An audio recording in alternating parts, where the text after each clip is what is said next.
তো ধরেন বললো যে আমার এত লাখ টাকা ঋণ, আপনার ঋণ পরিশোধ করার কোনো ব্যবস্থা নাই? না হুজুর, কোনো ব্যবস্থা নাই। কোনো টাকা পয়সা নেই? না, কোনো টাকা পয়সা নেই। জমি জমা কি পরিমাণ আছে? এই 2-4-5 বিঘা জমি আছে। তো জমি বিক্রি করে ঋণ পরিশোধ করতেছেন না কেন? এটা কোনো কথা হুজুর? জমি বিক্রি করে ঋণ শোধ করবো?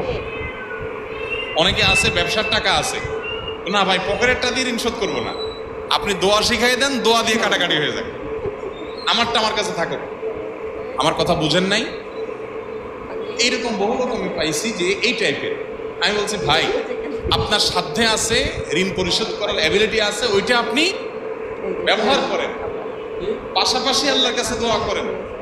আপনার হয়তো পুঁজি থেকে যাবে। অনেক লোক আছে ব্যবসা বাণিজ্য করে, ব্যবসার টাকা ক্যাশের টাকা দিয়ে দেনা দেবো না ভাই, দেনাটা ফাও টাকা দিয়া, উৎমা টাকা দিয়া, অতিরিক্ত টাকা দিয়ে দিব, আর এটা আমি মূলধনে হাত দিব না। তো এইটা কখনো প্রকৃত অর্থে ঋণ পরিশোধ করার শুদ্ধ চিন্তা হতে